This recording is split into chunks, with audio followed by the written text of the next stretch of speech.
Hi everyone, my name is Lydia, and this is what I wish they taught me about econometrics and introduction.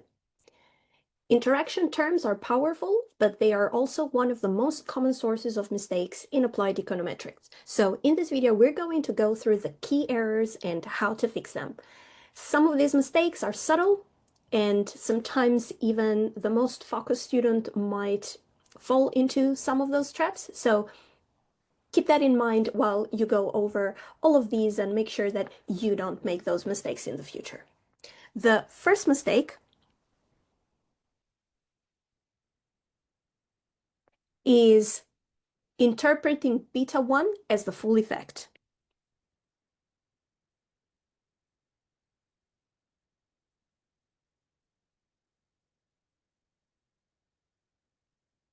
What does that mean? So students often say beta 1 is the effect of x on y, but this is wrong when interaction is present. The correct statement should be that the derivative of y with respect to x is that usual beta 1 plus beta 3 z. Okay? So beta 1 is the effect of x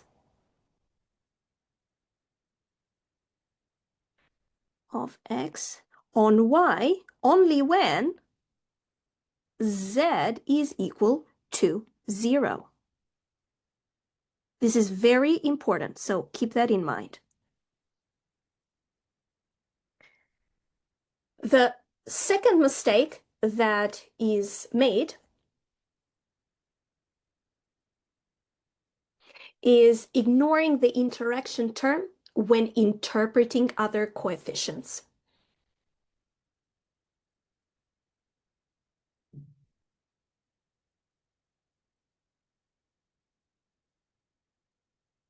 What does that mean? So some students might interpret beta 1 and beta 2 separately, as if the interaction term isn't there at all. So once you include an interaction, all coefficients must be interpreted jointly. You cannot read off beta 1 and beta 2 from the regression table and then interpret them independently. The interaction term changes what they mean. This mistake too is very closely related to what we just said in mistake 1, where your beta 1 basically is not just the full effect. Okay? Another mistake students make is not evaluating at specific values.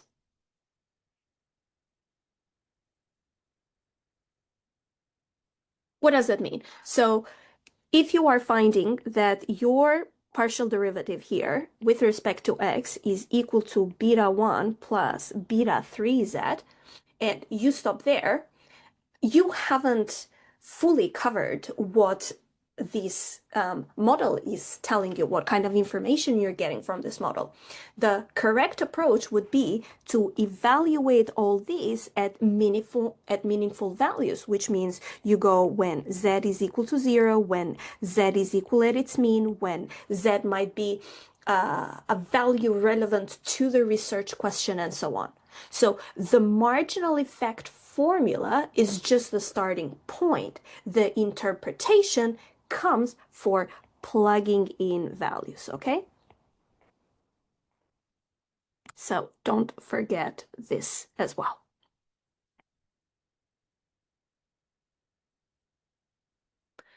The next common mistake is mistake 4,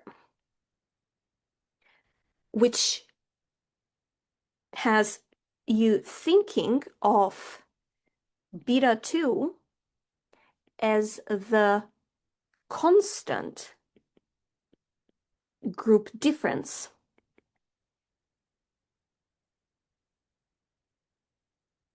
Okay, so in models where you have, let's say, y equals to beta 0 plus beta 1x plus beta 2d plus beta 3x times d, and then an error term. So here we are in the continuous times dummy interaction.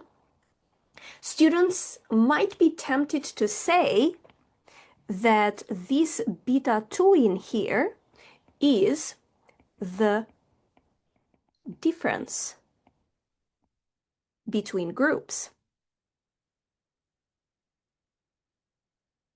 However, that is not the case, okay? The group difference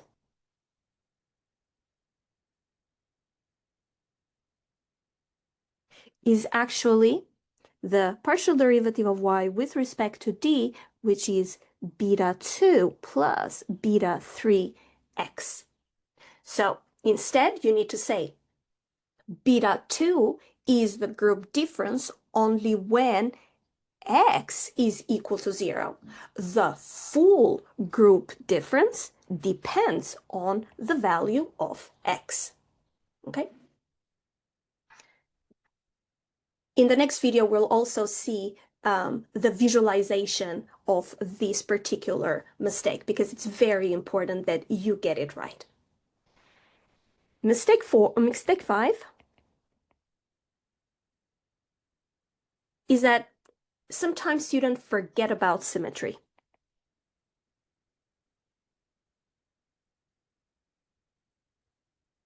What does that mean?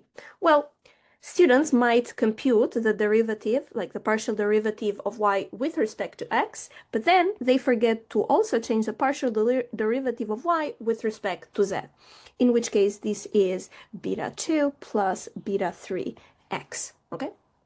So interaction works both ways. The effect of z also depends on x, so it might always be good to check both directions. Mistake 6 is being vague about the beta 3.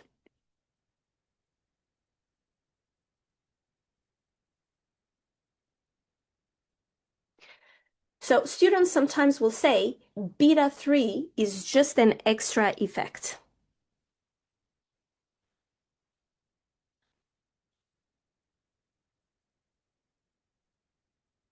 Okay? This is too vague of an interpretation to make. You have to be very precise. And we have now learned that being precise means that for every type of model, you can give a very clear interpretation of the beta 3.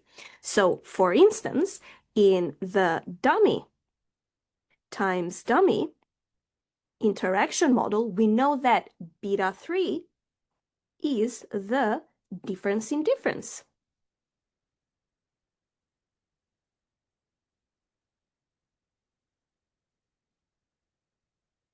Okay, we know that, for instance, in the dummy times continuous case, the beta 3 is the difference in slopes.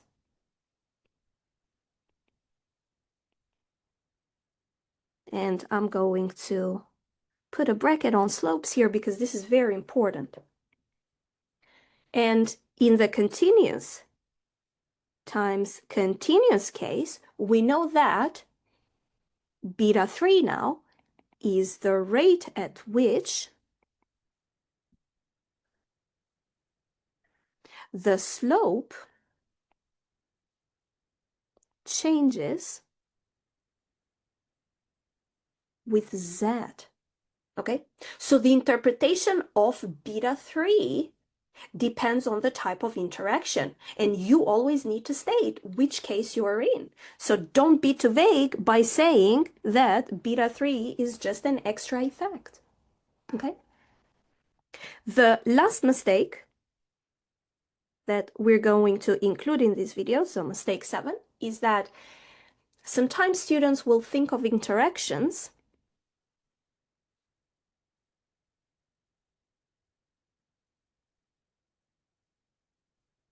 making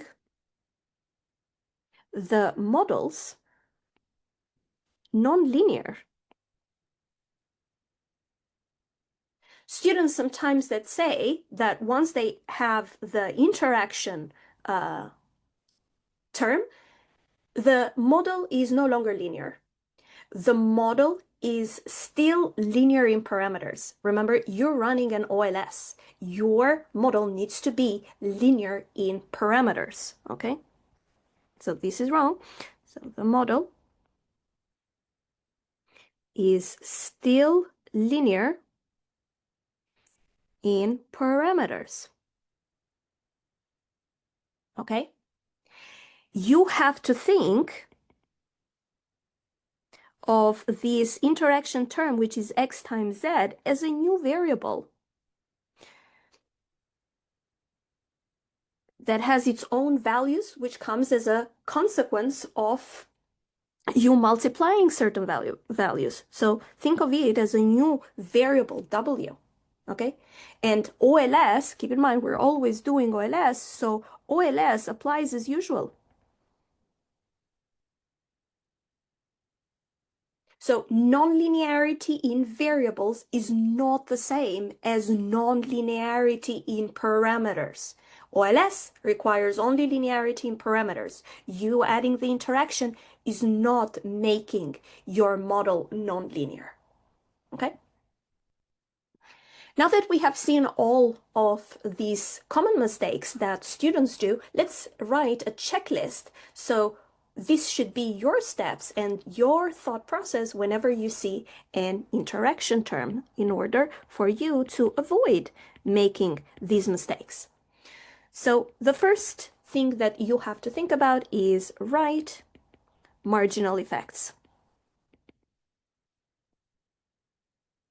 Okay, and that means don't stop at simply beta 1, okay? The second, evaluate at meaningful values of z.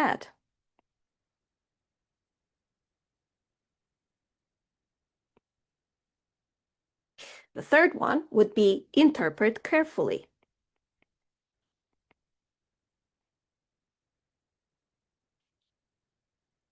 Fourth one, check both directions.